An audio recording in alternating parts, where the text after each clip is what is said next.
It's the Let's Go Eat and Drink Show with hosts Jimmy Santangelo and Bill Allred. Let's go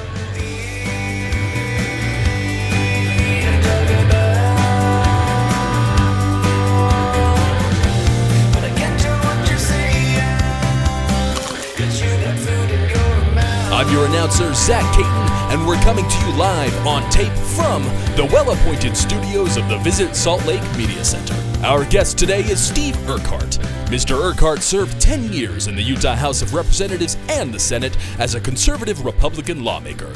But something happened along the way, and Steve became a champion of LGBTQ rights and medical marijuana in Utah.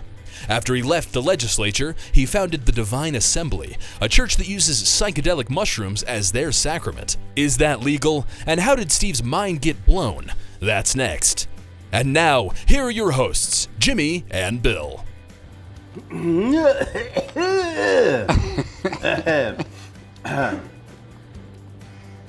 It's been a while since we've done this. I'm trying to remember how we We kind of thank our MC, and we never can remember his name. Well, we've been introduced by, I know his name is Zach. It's Caton. Zach Catton. Catton. What is Caton. it? Caton. Thank you, It's Dawson. Caton. Zach, thank you, Zach. Thank you, Zach, for that fine introduction that you pre-recorded and we didn't hear. And I want to thank everybody who's been listening to the and watching the Let's Go Eat and Drink show with me and Jimmy Santangelo. Just thank you so much for doing that, and tell your friends, share it with your friends on whatever podcast platform you use. We have a special guest here today. His name is Steve, and I always screw up your. Give it your best. Let me hear what you got. Urquhart. Yeah, close enough. Urkhart, I say. Urquhart. Okay. Urquhart. Isn't there a phantom U in there somewhere? There is. Urquhart. Yeah, see, Is it's this misspelled Scottish? here on this that our fine It is producer Scottish. gave Scottish, me. yeah. Urquhart. Steve Urquhart. Steve There's a castle. Served in the Utah State Legislature. You're originally from Texas, as I recall. I am, Houston. Houston, Texas. You became a convert to the Mormon Church? I did. Converted when I was 10 years old. Yeah, and then moved to Utah at some point. Why did you move to Utah? Go to school? Mecca, Mormons coming home. But I love Utah. I love the mountains. Every single day I look up at the mountains. I guess I forget they're there. I'm like, oh. Good for you. I mean, Steve became an attorney, and then at some point you lived in St. George. Yep. Then decided you're going to run for the legislature, Yeah. Utah State Legislature. Yeah, got a really bad idea. Yeah. Why did you do such a foolish thing? That's a real question? Yeah. So as a lawyer, I represented a lot of governmental entities, and I kind of like the breed. I really do like elected officials. I fit in well with the group. And you like politicking? Do you like running for office? Actually, I do. I don't miss it a bit, but I liked everything about it, because campaigning, it forces you to be more upbeat and outgoing than you normally are. That's not a bad thing, and I absolutely love the policy. So you came into the legislature Republican, and you're a conservative Republican, but you changed over. How long were you in the legislature? 16 years, 8 in the House, 8 in the Senate. And you became more liberal, more radical. You always stayed a Republican, though, right? No, I've unaffiliated. I've disaffiliated. What, I mean, while I was in there, I was a Republican. You stayed as a Republican. Yeah, I think toward the end I was full-blown rhino. Yeah. So what changed you? What liberalized you? So I grew up Mormon. I left the church in 2000. I don't know when I left it, but 2009, 2010, I really started questioning, and that, of course, that paradigm shift does things. And then I ran an LGBTQ bill 2013 through when we passed it in 15. That was non-discrimination legislation on employment and housing. And that process absolutely changed me. I think in large part by introducing me to just beautiful, wonderful people who I had completely discounted and disregarded. And I think related to that, realizing I was so abysmally wrong about something, made me start questioning who I am. You told me a great story about your kids and their friends too. Yeah. Just recount that briefly. Yeah, so going into her senior year, this would be around 2012, my oldest daughter said, what are you going to do this year? Well, I'm going to do drama, I'm going to do debate, I'm president of the Gay Straight Alliance. I'm like, hey, Wait a minute, what? You're what? So she said, yeah, I'm an ally, and I'm tired of my friends getting picked on. I want to stand there for them. And so, this makes me sound like the worst dad in the world, and I might be, but not for this. I said, hey, that's going to give me some political problems. So, so think about it. Is this something you're just doing because no one else will do it, or is this something you really feel important about? If it's the latter, then I'm all in it. And so she thought about it for a few days, because that is the family sport. She said, this really matters to me. She did it. I met her friends. I didn't know who was gay. I didn't know who was straight. I didn't care. These were wonderful people who loved my daughter. I loved them. And Bill, I started to see that people, despite their sexual orientation, are just people. Yep. Shocking. Some of them are nice, and some of them aren't nice, and they're people. Yeah. And you did that, and you became more and more liberal. You helped pass, did you help pass the legal marijuana while you were there? So I ran a bill in the Senate to legalize CBD for just a very narrow range. That might have cracked things a little. But then after I was out, I really helped Christine Stenquist with the Prop 2. That's how it finally got legalized. All right. Now we're going to move from all of that, and you've gone into an entirely different. You've taken a journey here. I've taken a turn, Bill. Yeah, I know you have, and we're going to talk about psychedelics and magic mushrooms, and your church, the church that you founded, Jimmy. I see that there's something laid out here. We got to celebrate this next thing. So we have some sparkling wine. It's you don't drink, do you? I do drink. Oh. So sparkling wine. This is out of Oregon by Tony Soder. It's a really great winemaker up there out of the Willamette Valley, and he very much giving and being aware of his surroundings. Sounds very similar to, he created a new portfolio, a new product line called Planet Oregon, and this is a sparkling wine that gives a lot of the funds that are generated from this in sales back to the Environmental Council, just to make the sustainability of everything from, pay attention to the water that you're using, pay attention to the, include solar panels, put in skylights in your winery so when you're working during the day, you don't need the power on, and all kinds. It's just a few lists. This is 100% Pinot Noir sparkling wine called Planet Oregon, and what a great opportunity to celebrate. Cheers to you. You're welcome.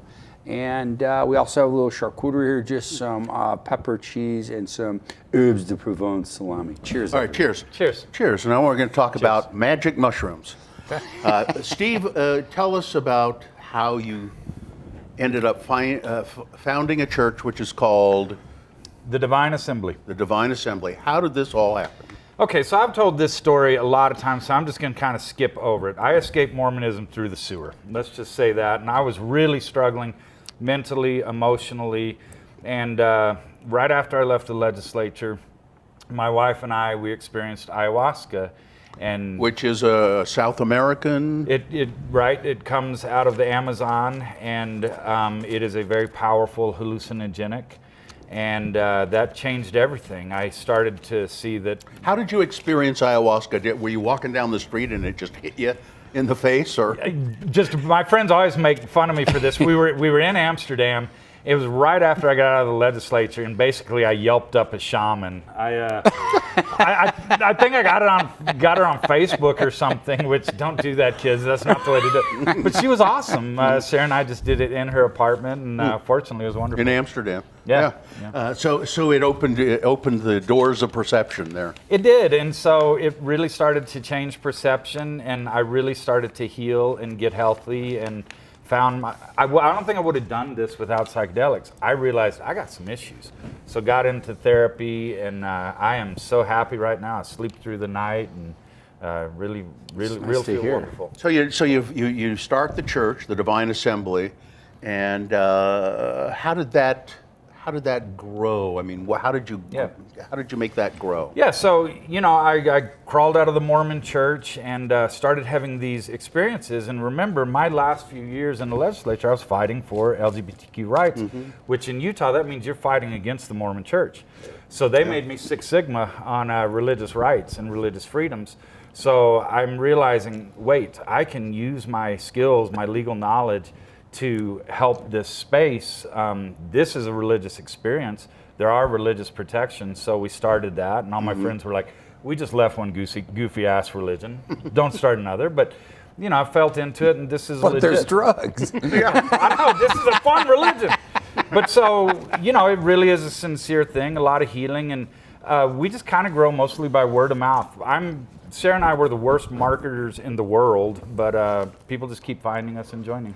What's it like when you, which I'm sure you do on occasion, run into some of your old cronies in the legislature, some of the people you worked with? What's their reaction to all of this? Some of them are really, it's just like being in the legislature. Some are really nice, some are assholes. Walking into the building today, I saw someone and he looks at me, he's like, you look homeless. And I'm like, oh, yeah. Thanks. Fuck you too. He just brings in some perception. But, it's not, okay, it's radically different in some ways, but I was always a bit nuts, just kind of running different things. And so if you really know me well, it kind of fits in some odd way. It's a puzzle piece you got to cram in a little, but it works. Well, I mean, when I first met you, I think you were still pretty conservative, and I didn't agree with some of the things that you were talking about. But I remember thinking, this is a nice guy. Well, thank you. I tried to be thinking, and so I always was in favor of sex ed, push bills on that. I worked to repeal the death penalty. I mean, I never was a great fit in the Republican Party. I'll tell you one thing I hate, though. Prop 3, which was Utah's precursor to Prop 8, that's where it has to be straight marriage. Yeah. I voted for that, didn't even think twice. There was just one side. There was right and wrong. So that was the constitutional amendment to the Utah Constitution that said marriage has to be between a man and a woman. Yeah. I didn't even think twice. Is it still there? Is that now been? No, it's still there. It just sits there, but because of the Obergefell decision, overruled by federal. Yeah. Yeah. Let's go back to your church, the Divine Assembly. Can you give us an idea? I mean, do you have regular meetings? We do. There are meetings all around the country. Some of them are just small, where people are ingesting psilocybin mushrooms. I happen to go to one that's a group that's a little more boring. Now, the Divine Assembly, we never say, hey, come everyone and take drugs. At the first we did that. That is fraught. That's a bad idea. You don't know who's showing up. So we get together, about 100 of us, and just talk about what is wellness, what is a personal creed that can help guide, just things like that. And you do this on a regular basis? Every Sunday. Every Sunday. There's a group in Orem, there's a group in St. George, there are a few, maybe a couple others. Do you do virtual hookups with some of these groups? Or? No. No, you just all keep. And is there a ceremony involved at all? So not in those meetings on Sunday. I mean, you just show up and you're really talking. Here's a group that's trying to integrate experiences. Here's a group that just wants to connect. This group is talking about regulating emotions through mindfulness. Now, where we take the sacrament, I believe that safety in psychedelics is in small groups of people you already know well. Is what you're saying. Yeah, I think that these groups where people just show up, they lend themselves toward predation. That psychedelics work because our filters come down, right? We're not on guard against everything. We're ready to receive messages from, our minds, our souls. But also, if you have a guide, a shaman, that's in there giving you messages that end up, give me money, follow me, then bad things can happen. So we kind of started out with big groups. I just don't think that's safe. Now, if people are interested in your church, or maybe becoming members, finding out more about it, what's the best thing for them to do? thedivineassembly.org. All right, thedivineassembly.org. So a couple things we have going on. We put on a festival every summer. This will be year 4. up in the mountains by Eden, 4 days, 3 nights. It's awesome, tons of workshops, seminars.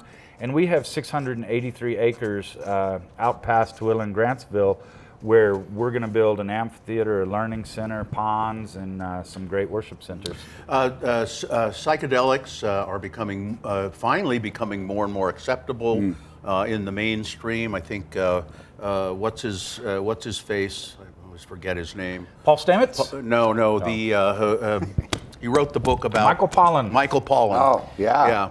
He really went in a much different direction with the food into more of the psychedelics, and if you can touch on is what you're doing with the ingestion microdosing, or is it just full dosing? Like, how does that work? Pollan's book came out in 2018. That changed everything, right? Because Pollan, truth be told, is kind of a nerd, you know? Yeah, totally. He says, I'm a reporter, and I thought this was interesting. Basically, I'm a reporter. So he's very dispassionate about it. It was fantastic. So a lot of people, they do microdose, which means you take a sub-perceptual amount, and they come Every day sometimes, right? Yeah, probably 4 or 5 times a week.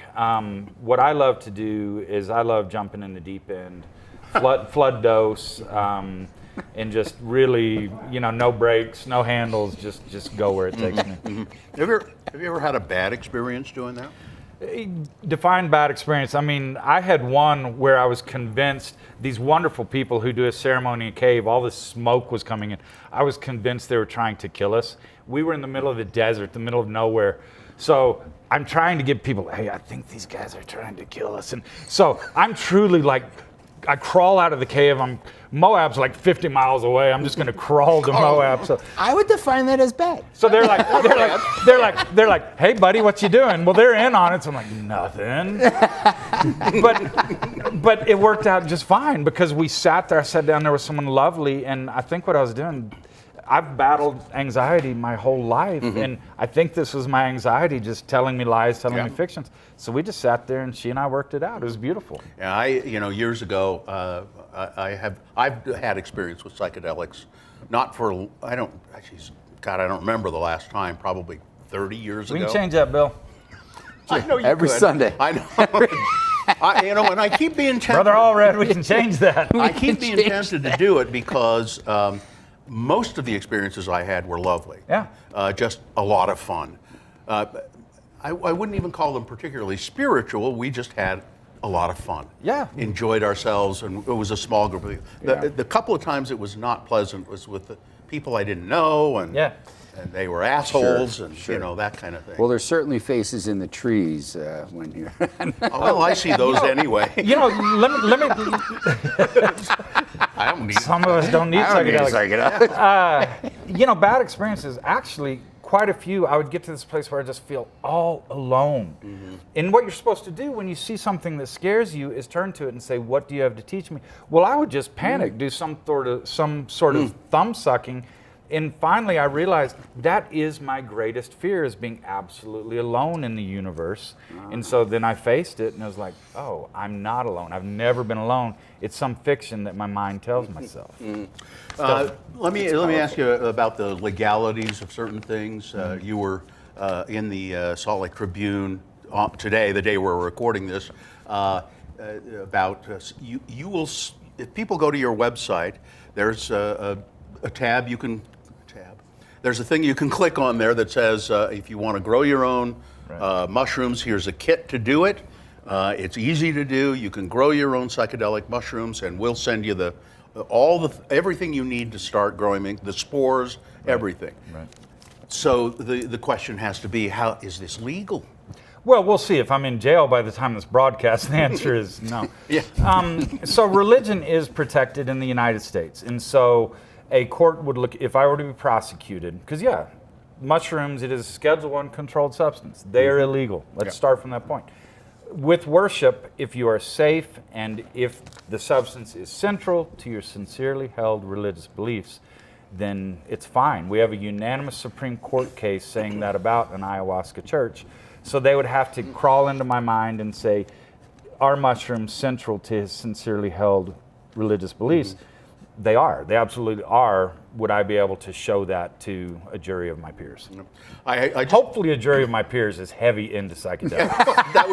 I would argue that. Those These people are straight. They ain't my peers. Yeah, not my peers. They never touched the stuff. It's interesting. One other quick item that I just heard yesterday. I was listening to an interview with an author who's written a book about psychedelics, and he starts with Margaret Mead, famed anthropologist Margaret Mead. I never knew this. I knew who Margaret Mead was, and she's a very famous anthropologist. Did a lot of studies in Fiji and all of that, anthropological studies.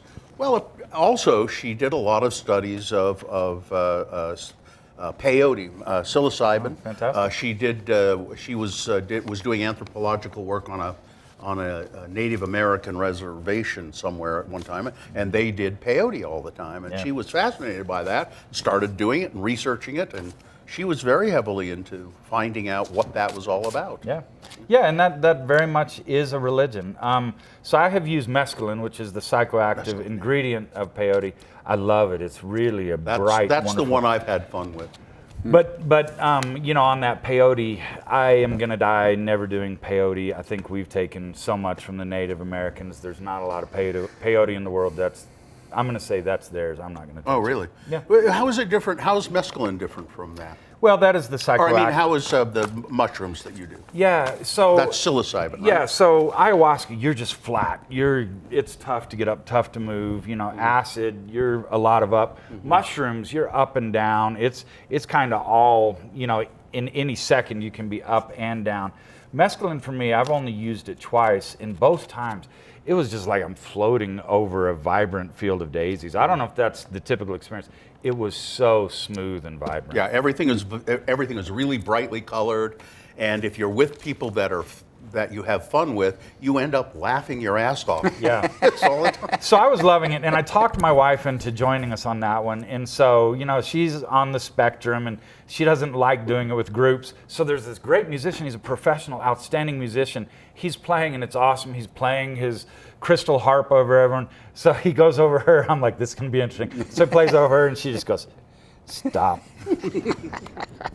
So for her, it wasn't that same experience. So. Stop the noise. Yeah, takes me back. Well, if people are interested in the Divine Assembly and getting to know more about it, and getting to know more about it doesn't mean you have to take mushrooms. It's an interesting, fascinating place to look around. Yeah, purposefully, the first public speaker we ever had never done psychedelics, had no desire to do psychedelics. So we're a community. Come join us if you want good community of people trying to do our best. So thedivineassembly.org, and make plans to attend our festival the last weekend of June up in the mountains. Up in the Ogden Valley there, which is a beautiful place. Yeah, it's outstanding. Not a bad spot to get more information. Yeah. Experience. And to get high. Yes. All right, Steve, now what are we going to do here, Jimmy? Do you have a splash of news? I have a splash of news, a couple. One that's might be relevant here in the drink business article. THC-infused drinks are becoming mainstream in the U.S. According to a recent article in the drinks business, drinks infused with THC are now being sold by U.S. retailer Total Wine and More in Minnesota, as a nationwide rollout could be also planned. The retailer Total Wine, I don't know if you've heard of Total Wine before, they have over 260 stores nationwide. That's one of the first nationwide firms that are willing to sell such drinks containing THC. Now, this doesn't have alcohol infused, it's just THC-infused carbonated beverages. So here's a few. One popular brand called Cantrip, C-A-N-T-R-I-P. So a lot of implications there, right? Features below 100 calorie sodas ranging in flavors of orange, root beer, and cola, as well as 10 calorie seltzers with flavors of lemon basil, blackberry lavender, ginger peach. These range in the 10, as low as 10, all the way up to 50 milligram ingestion. Wow. Most products are vegan, gluten-free, fast-acting. Well, that's important. Low calorie and having naturally extracted THC. Now this is THC that will give you. It's not the CBD. It's THC. And this is where do you get this? Total Wine in Minnesota. Wow. Yeah. 50's potent. 50's potent. That's what I thought. Because even those tinctures at 5, you can feel it a little. Stumble bit. into the fridge. You know, I won't say who it is, but somebody said I'm waiting for a package, and I said, "What's the package?" He said, "Well, my weed's coming in the mail." I said, "What?" He said, "Yeah, you can go online and buy weed, and then they will mail it to you." You know, have you ever heard of that? No, I mean, weed is federally illegal, so I assume Postal Service isn't a willing participant in this. Yeah. I don't know how that works. Same like a lot of it. states don't allow alcohol to be transported across state lines, you know, things like that. Utah, because we want our tax and things of that nature. Yeah. But there's a fascinating book, The Immortality Key, Brian Muraresku, genius. He is looking into whether the early Christian sacrament, their wine, was psychedelically infused. No kidding. He's met with Pope Francis to discuss the book. Both Jesuits, they've read it. And I cannot wait for Brian's next book, where he actually, I believe, is into the catacombs of the Vatican looking for psychedelic residue. Wow. Huh. Well, it is spiritual, the psychedelic, you know, as we're discussing. Do you have any other? I do have one more. Okay. In TikTok trends, because we're the core demographic for that. TikTok trends may be taking over the world, but in 2003 there was a viral trend of adding a tiny amount of salt to your morning brew. The salt takes away bitterness of coffee that may find off-putting and adds a subtle and next to no calorie sweetness. Well, in 2004, it's going to see even more overly complicated drink requests at Starbucks, and it might get a lot worse. So people like all their different types of Starbucks drinks off menu. So social media currently is awash with personalized Starbucks orders which create exciting off-menu drinks. One trend for the hyper customized drink order is, quote, I'll take a venti cold brew with 1 pump of vanilla syrup, 1 pump of caramel syrup, a splash of pouring cream, I don't know what pouring cream is versus another cream, vanilla sweet cold foam, and caramel crunch topping, please. Guess I'm old school because I just order, give me a cup of black and the largest glass you got. That's not coffee, what they're talking about there. That's not coffee. I always maintain that if you put cream in your coffee, you're not drinking coffee. It's another beverage. There you go. You know, I mean, that's fine if you want to do that, but black coffee, that's coffee. That's coffee. The minute you start putting shit in it, it's not coffee anymore. It's funny how we all have our things. I'm from Texas, so the argument, if it has beans in it, is it chili? You're right. Just eat your damn chili and drink your coffee however you want. Yeah. Call it whatever you want, I don't care. Exactly, that's true. Well, that's your splash of news. Well, I have one other little thing of splash of news that made me think of it. Please. So when I'm in Idaho over the past weekend, I got these things called buzz balls. Have you ever seen these? They're these little drinks that I think there's about 12, no, not 12 ounces even, probably 8 or 9 ounces with a pop top, and they come in all these different flavors. You just buy them in the grocery store, and it's like a little ball with a pop top, a little ball can. It's like an ornament. And the first time I ever had them a few years ago, I tasted them. I don't like it. I thought I'm gonna try these again, but this time I put them in the freezer and froze them as frozen as they could get. I'm telling you, that's a great beverage. It's like drinking it's 15% alcohol. Nothing like a frosty buzzball. Yes, buzzball. So you can get them in Wendover at Lee's Discount Liquors. I know that. So, there you go. Yeah. All right. There you go. So if you're going to Utah's official dispensary in Wendover, Nevada, stop by Lee's. Yeah, that's a nice dispensary. I've been to the one in Mesquite, the marijuana dispensary. Both Deep Roots. Yeah, same company. Deep Roots. Yeah, they do a fantastic job of, and I won't go into the whole story of using. I don't use the products very much. Again, this is something we should talk about at more length personally. Why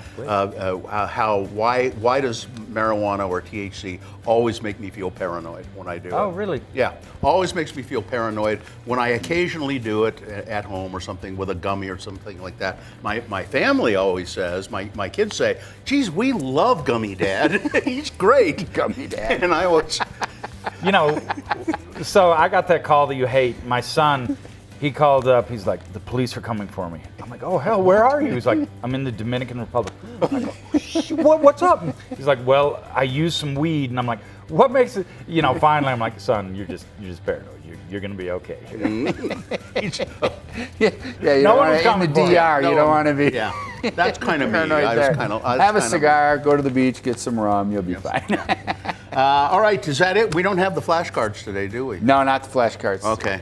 Yeah, next, you'll have to come back. You would love the flashcards. I didn't get the full experience? I got the budget experience? The budget experience. You got microdosed on the podcast. Steve Urquhart, thanks so much for being with us. Thank you. And again, the website for your church? thedivineassembly.org. All right. I think that'll do it. Dawson, thank you very much. Thank you. Do I have to thank anybody else? Oh, I know what I need to do. Ask us anything. Go to the Let's Go Eat Show at gmail.com. The Let's Go Eat Show at gmail.com. You can ask us any question you want. We promise we don't ever open those emails. God. Never open them. So you can ask us anything you want. We won't know. We won't know. We'll answer your question. Cheers. Cheers. Cheers. Cheers. That's it. Clink, clink. I guess we're out, right? Yep. All right. That's it. Thanks for joining us for another episode of the Let's Go Eat and Drink Show with Jimmy Santangelo and Bill Allred. You can contact Jimmy at www.thewineacademyofutah.com. As for Bill Allred, it might be best to just leave him alone. Comments, questions, or angry complaints to the management should be directed to the Let's Go Eat Show at gmail.com. The Let's Go Eat and Drink Show is produced by Dawson Dow. Continuity director is Dawson Dow. Editing by Dawson Dow. Sound equalization, Dawson Dow. Our theme music was composed and recorded by Doug Wild. Recording facilities as needed are by the Visit Salt Lake Media Center at www.visitsaltlake.com. Comments, questions, and angry complaints should be directed to the Let's Go Eat Show at gmail.com. The Let's Go Eat and Drink Show is a Double Plus production. I'm Zach Caton. I need a lozenge.